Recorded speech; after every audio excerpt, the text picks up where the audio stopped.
Hey, good morning, Choice Residential. Hope your day's off to a great start. So today I want to give you a script that you can use with your buyers as you are preparing them for the home inspection. It's critical that you set expectations with your buyer so that they go into that process with the right mindset, not to have the deal blow up on them because they overreact to the findings of a home inspection. So here's a script that you can use and modify it to be in your voice and fit your style. But it goes something like this. Mr. and Mrs. Buyer, I want you to keep in mind as we go into the home inspection that we're hiring the home inspector to come tell you about the 1% of the home that may need attention, not the 99% of the home that is great and functioning as it's supposed to.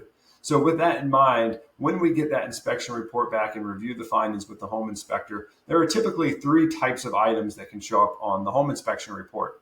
The first is something that is so catastrophic that even if the seller is willing to give you tons of money or fix the issue, that problem is just so bad that you're not willing to move forward with the house. Think about like a sinkhole that is the size of a Buick in your crawl space. That might be something that just makes you turn and run.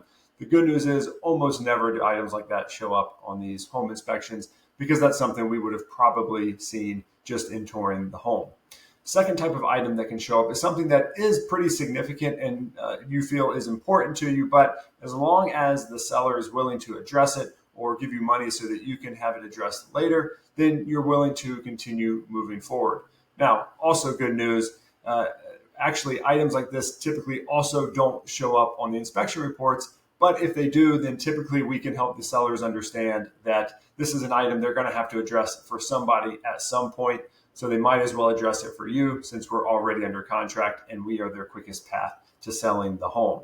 Now, most of the items that show up on a home inspection report are in the third category. And these are the nice to have items or the icing on the cake. So if we can get some items in this category fixed for you, or even better, if we can get the seller to give you some money so that you can address them after closing, then we consider that to be a victory. So once we have the home inspection done, we will review the findings with the inspector. He'll have a candid conversation with you about all of the items that he finds, and then we will talk about the next steps moving forward to try to come to some common ground with the seller and have a resolution that you'll be happy with and we can move forward.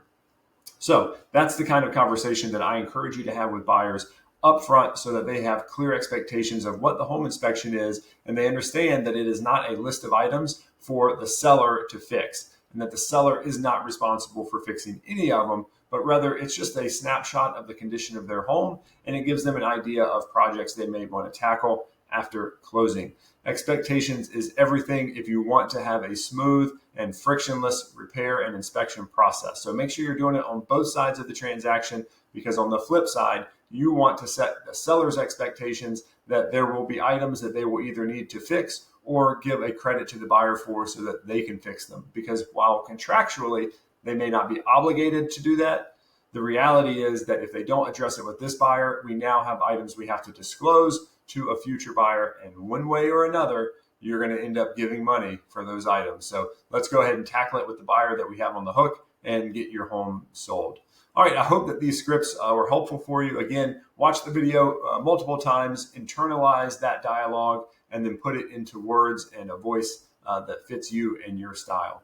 As always, if you need anything, I'm just a phone call away. Take care.